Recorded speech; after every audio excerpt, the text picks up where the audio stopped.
জনগণের রাজনীতি নাকি রাজনীতির জনগণ, রাজনীতির আয়নায় কতটা প্রতিফলন জনগণের, তাদের অবস্থান কোথায়, সেই হিসেবটি বুঝতে যমুনা টেলিভিশনের রাজনীতির এই আয়োজনে পুরো সময় আপনাদের সাথে আছি আমি রোকসানা আঞ্জুমান নিকুল। আজ সকালে সিএমএইচে মারা গেছেন 23 বছরের শিক্ষার্থী আব্দুল্লাহ। আব্দুল্লাহ সরকারি শহীদ সোহরাওয়ার্দী কলেজে রাষ্ট্রবিজ্ঞানে পড়ত। 5 আগস্ট সন্ধ্যায় আব্দুল্লাহর কপালে গুলি লাগে। প্রথমে তার অপারেশন হয় ঢাকা মেডিকেল কলেজে, পরে তাকে ছাড়পত্র দিলে আব্দুল্লাহ বাড়ি চলে যায়। কিন্তু বাড়িতে গিয়ে এসে আবার অসুস্থ বোধ করে, তার মাথায় প্রচণ্ড ব্যথা হয়, আবার ঢাকায় ফিরে আসে চিকিৎসা নিতে।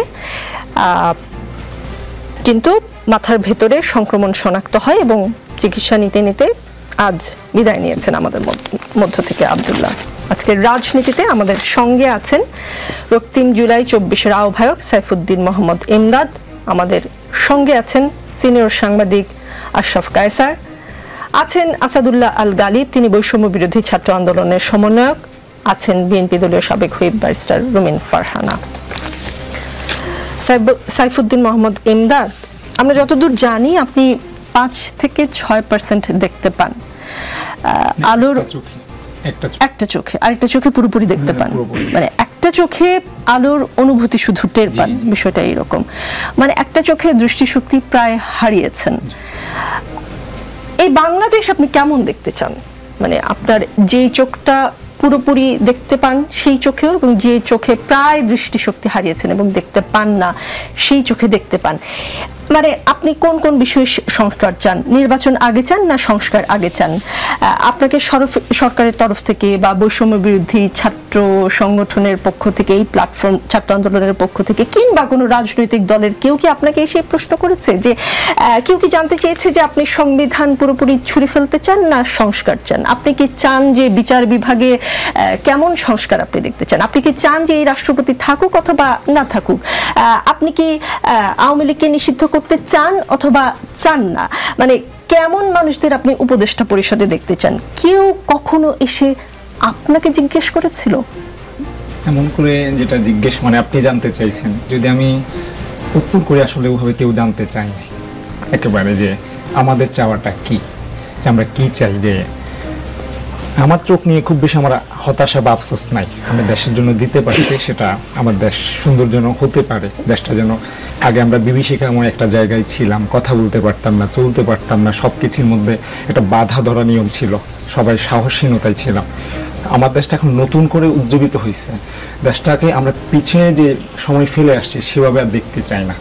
একটা সাম্য, মানবিক মর্যাদা, সামাজিক ন্যায় বিচারের যে আমাদের যে মুক্তিযুদ্ধের যে ঘোষণাপত্র ছিল সেটা দেখতে চাই। আমরা একটা মানবিক বাংলাদেশ দেখতে চাই, একটা সুন্দর বাংলাদেশ দেখতে চাই, একটা সমতার বাংলাদেশ দেখতে চাই। সেজন্যই আমরা তো আন্দোলনটাই ছিল যে বৈষম্যের বিরুদ্ধেই ছিল। সেই জায়গা থেকে এখন ওই আরেকটা কথা বলছেন, যেটা আমাদেরকে আসলে কেউ জিজ্ঞেস করে না আমরা কি চাই। এখন আমরা বলে আসছিলাম, যেমন আপনি রাষ্ট্রপতির কথা বলছেন, সরাসরি আমরা আহতরা রাষ্ট্রপতির বাসভবনের সামনে গিয়ে আমরা আন্দোলন করেছি যে আমরা আওয়ামী লীগের এই রাষ্ট্রপতিকে আমরা দেখতে চাই না। আরেকটা বিষয় যে সংবিধান আমরা পরিবর্তন চাই কিনা। এই সংবিধান এখনো বলবৎ, এই সংবিধান যতদিন বলবৎ থাকবে, আমরা যারা এখানে বিপ্লবে অংশগ্রহণ করেছি, যারা আন্দোলন করেছি, রাষ্ট্র আগামী যে আওয়ামী লীগ আসার প্রয়োজন না, অন্য কেউ সরকার এসে এই সংবিধান বলবৎ থাকলে আমাদেরকে দেশদ্রোহী হিসেবে বিচার করতে পারবে। এটা কেননা আমরা তাদের ভাষায়, মানে যারা বলছেন তাদের ভাষায় একটা নির্বাচিত সরকারকে আমরা ক্ষমতাচ্যুত করেছি। তার মানে আমাদের একটা ভয় এখনো, আমরা ভয়ের কিছু না, এটা বাস্তবতা। যে কেউ আসলে আমাদেরকে বিচার করতে পারবে। তার অর্থ হচ্ছে এই যে একটা মুজিববাদী সংবিধান, কারো দলীয় গঠনতন্ত্র, আমি বলতে চাই এটাকে দলীয় গঠনতন্ত্র। এটা মানুষের একজন আসে আবার মানে তার মতো করে সংবিধানটাকে সাজায়, আরেকটা দল আসে তাদের মতো করে তারা সাজায় না। আমরা একটা বাংলাদেশের মানুষের অভিপ্রায়ের সংবিধান চাই। একজন আসলো, লিখে দিল, তারপরে এটা হয়ে গেল, এইভাবে আমরা একটা চাই না। আমরা নতুন ভাবে বাংলাদেশটা মানে আবার আসলো, আমরা একটা পরিবর্তন। আপনি কি চান সেটা জুলাই আন্দোলনের বা এই সরকার গঠিত হওয়ার 3 মাস পরে এসে যমুনা টেলিভিশনের এই প্ল্যাটফর্ম থেকে আপনি সবার মাধ্যমে বলতে পারলেন। এর আগে বলতে পেরেছেন কিনা সেই প্রশ্ন উত্তর মনে হয় আমি সহ দর্শক এর মধ্যে পেয়ে গিয়েছেন। আসাদুল্লাহ আল গালিব, কোন ব্যস্ততার কারণে আপনার কাছে মনে হয় যে সরকার কিংবা আপনারা কিংবা রাজনৈতিক দলগুলো তারা কি চান যারা আহত তাদের কথা শুনবার সুযোগ পাননি? ব্যস্ততা কি ছিল একটু বুঝতে চাই। ধন্যবাদ আপনাকে। শুরুতে স্মরণ করছি আবু সাইদ থেকে আজকে আব্দুল্লাহ পর্যন্ত যারা শহীদ ছিলেন, যারা শহীদ হয়েছেন, তাদের আত্মার মাগফিরাত কামনা করছি। আপনি যে প্রশ্ন করছিলেন যে আমরা আহত বা শহীদ পরিবারদের কাছে পৌঁছাতে পেরেছি কিনা, ভাইসহ আমরা একই গাড়িতে আসছিলাম। আমরা কিন্তু সহযোদ্ধা, আমরা মাঠে একসাথে লড়াই করেছি। ভাইয়ের সাথে কিন্তু আমাদের রাষ্ট্র নিয়ে কথা হচ্ছিল যে আমরা আগামী বাংলাদেশ কেমন চাই বা যে প্রবলেমগুলো এখন আমরা ফেস করছি এগুলো কীভাবে সমাধান করা যাইতে পারে। তো তার সাথে কিন্তু আমার কথা হয়েছে। আমরা প্রত্যেকটা শহীদ পরিবারে গিয়েছি, শহীদ পরিবারের মানুষদের সাথে কথা বলেছি। আমি সিলেট বিভাগের দায়িত্বে ছিলাম, সিলেট বিভাগের প্রত্যেকটা শহীদ পরিবারে আমি একাধিকবার গিয়েছি। আমরা যত আহত আছে, যতটা পারা যায় আমাদের পক্ষে আমরা সবাইকে রিচ করার চেষ্টা করেছি, তাদেরকে চিকিৎসার আওতায় আনার চেষ্টা করেছি। আমরা তখন কিন্তু তাদের কথাগুলো শুনেছি।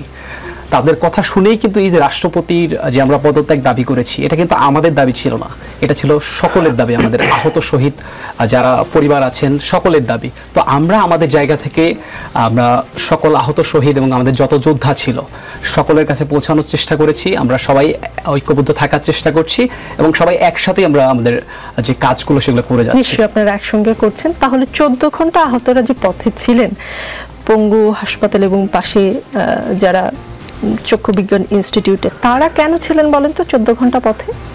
দেখেন, আমাদের যে স্বাস্থ্য ব্যবস্থা এটা একটা কিন্তু ভঙ্গুর স্বাস্থ্য ব্যবস্থা, এটা নিয়ে নতুন করে বলার কিছু নাই।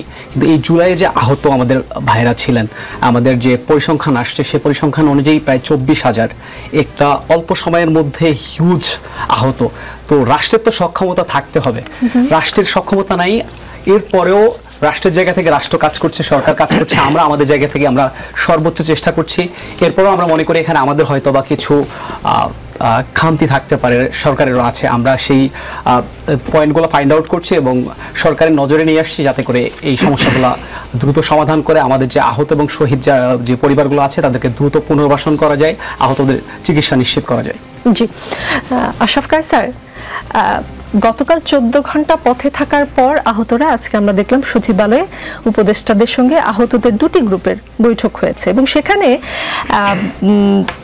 কিছু কথা উঠে এসেছে। কথাগুলো এমন যে চিকিৎসা সেবা দীর্ঘমেয়াদী পুনর্বাসন সমন্বয়ের মাধ্যমে সম্মানের সাথে সুনিশ্চিত করা হবে, আহতদের জন্য কার্ড করা হবে, আহতরা সারা জীবন বিনামূল্যে চিকিৎসা পাবেন, যারা ব্যক্তিগতভাবে চিকিৎসা করেছেন তাদের খরচ দেওয়া হবে, পঙ্গুদের আর্থিকভাবে সহায়তা ও পুনর্বাসন করা হবে, টেলিমেডিসিনের মাধ্যমে সাইকোথেরাপি দেওয়া হবে, সাপোর্ট সেন্টার করা হবে। দায়িত্বগুলো তাদেরই ছিল, সাইফুদ্দিন মাহমুদ এমদাদদেরই ছিল। সেখান থেকে এগুলো শুনেছি এবং এই কথাগুলো বলেছেন ডাক্তার সাইদুর রহমান। সবগুলো লাইনের শেষে আপনি খেয়াল করেছেন হবে শব্দটি দিয়ে শেষ হয়েছে, মানে এখানে হবে না হয়ে হয়েছে শব্দটি বেশি মানানসই হতো কিনা এই 3 মাস পরে? আপনি একদম ঠিকই বলেছেন এবং এই শব্দগুলো 90 দিন পরে ভীষণ বেমানান মনে হচ্ছে। কেননা এই সরকারের প্রধান কর্তব্য ছিল যারা নিহত হয়েছেন তাদেরকে কোনোভাবে মানবিকভাবে মর্যাদা দেওয়া, আর যারা আহত হয়েছেন তাদের চিকিৎসা সম্পূর্ণ দায়ভার গ্রহণ করা। আমি মনে করি যে 71 সালের মুক্তিযোদ্ধাদেরকে যদি আমরা বিদেশে চিকিৎসার জন্য পাঠাতে পারি, ওই অর্থনীতির বাংলাদেশ 2024 সালে আমরা একজনকে বা 2-1জনকে হয়তো দেখেছি, তাও সংবাদপত্রের নিউজ হতে দেখেছি। কিন্তু আপনি জানেন যে আহতদের সময়কালের একটা ব্যাপার রয়েছে। 9 দিনের মধ্যে যা করা যেত 90 দিন পরে তা করা যাচ্ছে না এবং সরকারটিকে আমরা একটা শৌখিন সরকার হতে দেখেছি। তারা তাদের মূল কর্তব্য থেকে সরে গেছেন এবং আমার মনে হয়েছে যে গণ অভ্যুত্থানের যে চেতনা এবং আহত নিহত যে আত্মত্যাগ, তার সাথে সরকারটিকে আমার মানানসই মনে হয়নি। যে স্বাস্থ্য উপদেষ্টা 90 দিন পরে যেতে পারেন, ওনার তো 90 ঘন্টা পরে তাদেরকে ভিজিট করতে যাওয়ার কথা ছিল। উনি আসলে 89 দিন কোথায় ছিলেন? আমার মনে হয় যে এই সরকার গণ অভ্যুত্থানের চেতনা উপলব্ধি করতে ব্যর্থ হয়েছে এবং তাদের প্রায়োরিটি ঠিক করতে ব্যর্থ হয়েছে এবং তারা এখনো বলছেন যে এগুলো করা হবে। আপনি জানেন যে বাংলাদেশের রীতি অনুযায়ী এগুলো কোনোদিন হবে কিনা বা আদৌ হবে কিনা এবং সেটির আসলে মনিটরিং কে করবেন? সরকারের প্রধান কর্তব্য ছিল আহতদের চিকিৎসার দায়ভার নেওয়া। দেখুন, আমি কিন্তু এটা স্বাস্থ্য ব্যবস্থাপনার গাফিলতি মনে করি না, আমি এটি রাষ্ট্র ব্যবস্থাপনার গাফিলতি মনে করি। কেননা কোভিডের মতো সময়ে আমরা স্পেশালাইজড হসপিটাল করেছিলাম, আমরা এমনকি মেকশিফট ক্যাম্প করেছিলাম। বাংলাদেশ যুদ্ধ অবস্থায় আছে, এটি যদি এই সরকার বুঝতে না পারে তাদের অবিলম্বে পথ ছেড়ে দিয়ে অন্য কোথাও চলে যাওয়া উচিত হবে। তাদের উপলব্ধি করতে হবে যে এটি যুদ্ধ অবস্থা এবং এই সময় ক্যাম্প করে হসপিটাল করা যেত 10টি 50টি 100টি হাসপাতালকে। উপদেষ্টা একটু মাঝখানে একটু বলি, উপদেষ্টা আসিফ মাহমুদ একটা শব্দ বলেছেন, আমার কানে এসেছে টেলিভিশন দেখতে দেখতে, তিনি আমলাতান্ত্রিক জটিলতা শব্দটি বলেছেন যে সেটাও কিছু দূর পিছিয়ে দিয়েছে। দেখুন, এই আমলাতান্ত্রিক জটিলতা এবং ইত্যাদি শব্দ এবং সরকারটি কাঠামো যেভাবে তৈরি হয়েছে সবকিছুর দায়ভার নিতে হবে গুটি কয়েক ব্যক্তিকে। 5 তারিখ থেকে 8 তারিখে বাংলাদেশে এই সরকারের কাঠামো কেমন হবে, সংবিধানের আলোকে হবে কিনা, নাকি বিপ্লবী চেতনায় হবে, চুপ্পু প্রেসিডেন্ট থাকবেন কিনা, এগুলো যারা দায়িত্ব নিয়েছিলেন ঠিক করবেন, তারা ঠিক কাজ করেননি এবং তারা এখন অনেক ধরনের কথা বলছেন তাদেরকে জাস্টিফাই করার জন্য। এই আজকে 90 দিন পরে আমরা যা যা প্রবলেমের মুখোমুখি হয়েছি তার জন্য ইতিহাসে কয়েকজন ব্যক্তিকে দায়ী করতে হবে এবং তাদেরকে সততার সাথে বলতে হবে তারা তাদের পদ পদবি ঠিক করার জন্য কি ধরনের যোগসাজশে গিয়েছিলেন, কেন বিপ্লবী চেতনার সরকার হলো না, কেন এখন রাষ্ট্রপতির মনোনীত ব্যক্তিদেরকে ইলেকশন কমিশনার সার্চ কমিটিতে আমাদের রাখতে হয়। যেই রাষ্ট্রপতি, যেই প্রধানমন্ত্রী, যেই মুজিববাদী চেতনা, যেই ফ্যাসিবাদী শাসনের পতন ঘটানোর জন্য 1500 মানুষ জীবন দিয়েছে, তারা তাদের সাথে বেইমানি করেছেন এবং তারা ওই পরিস্থিতিতে উপলব্ধি করতে ব্যর্থ হয়েছেন যে ছাত্র জনতা বা শ্রমিকের ক্ষমতা কত দূর। তারা তাদের অক্ষমতা দিয়ে বাংলাদেশকে পিছিয়ে দিয়েছেন। আজকে আমাদের ঝুঁকিপূর্ণ সময় পার করতে হচ্ছে এবং ফ্যাসিবাদী শাসনের প্রেতাত্মারা আবার পুনর্বাসিত হচ্ছে। আমলাতান্ত্রিক জটিলতা তাদের সৃষ্টি, কারণ 3 দিনের মধ্যে আপনি আমলাতন্ত্রকে ঠিক করে ফেলতে পারতেন। আমরা এমনও দেখেছিলাম তত্ত্বাবধায়ক সরকার, গণ অভ্যুত্থানের সরকার না, তিনি 13 ঘন্টায় 13 জন সচিবকে বদল করতে পেরেছিলেন। এই নজির তো বাংলাদেশে রয়েছে। তার মানে ওই ধরনের কর্মক্ষম মানুষ বাংলাদেশে এখনো আছে যারা এই সরকারের অন্তর্ভুক্ত হতে পারেননি কোনো ব্যক্তির কারণে। ওই ব্যক্তিদেরকে সরে যেতে হবে, সরকারের সংস্কার করতে হবে এবং নতুন উপদেষ্টা নিতে হবে এবং রক্ত সঞ্চালন করতে হবে সরকার ব্যবস্থাপনায়। নিশ্চয়ই। ব্যারিস্টার রুমিন ফারহানা, তথ্য উপদেষ্টা নাহিদ ইসলাম আজকে সচিবালয়ে আহতদের সাথে বৈঠক শেষে কিছু কথা বলেছেন। তিনি বলেছেন যে যারা শহীদ ও আহত তাদের রাষ্ট্রীয়ভাবে সম্মান করা উচিত, রাজনৈতিক দলগুলোরও তাদের নিয়ে কাজ করা কর্তব্য, কিন্তু নির্বাচন নিয়ে তাদের আলোচনা চলতে থাকলে আহত ও শহীদদের দাবি চাপা পড়ে যায়। সবাইকে এখন আহত ও শহীদদের দাবি গুরুত্ব দেয়া কর্তব্য বা দরকার, সেরকম বলেছেন তিনি। ব্যারিস্টার রুমিন ফারহানা, আপনাদের নির্বাচনের দাবিতে আহত ও শহীদদের দাবি চাপা পড়ে গেল কিনা? আপনাকে অসংখ্য ধন্যবাদ।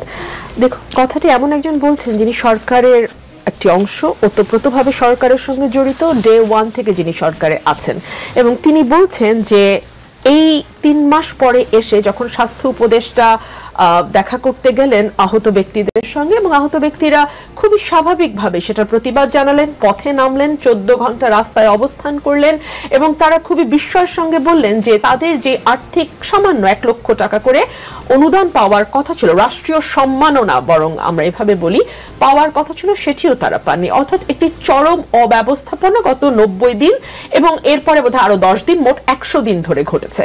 এবং 100 দিন ধরে এই ঘটনাগুলো ঘটবার পরে আজকে যদি সরকারের ভেতরে থাকা একজন ব্যক্তি বলেন যে অন্য কোনো রাজনৈতিক দলের নির্বাচন চাইবার জন্য এই সকল দাবি চাপা পড়ে যাচ্ছে, তাহলে একেবারেই নিজের দায়িত্বকে অস্বীকার করা, নিজের ব্যর্থতাকে ঢাকবার একটি খুবই হাস্যকর প্রয়াস ছাড়া এটাকে আর কি বলবো বলেন।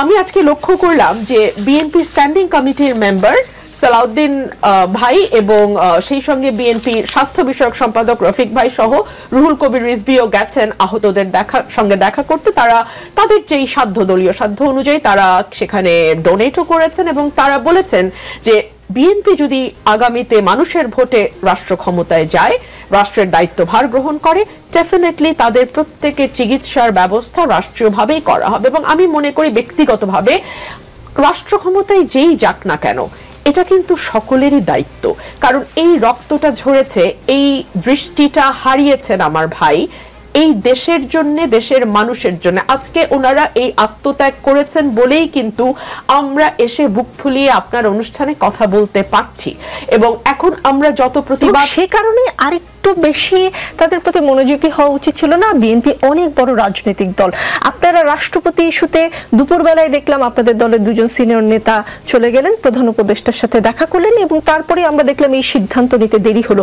সেই রকম অতি তৎপর গতিতে আহতদের বিষয়ে যদি আপনারা আরেকটু সরকারকে বলতেন তাহলে সেটা খুব দ্রুত বা আরেকটু সরকারের কাজে গতি আসতো না? আমি আপনার সঙ্গে একমত পোষণ করেই বলছি, বিএনপি গত 17 বছর ধরে যে পরিমাণ জুলুম নির্যাতনের শিকার হয়েছে এবং বিএনপির 400-র উপরে কর্মী এই 1.5 মাসে নিহত হয়েছে, বিএনপির কয়েক হাজার কর্মী আহত হয়েছে।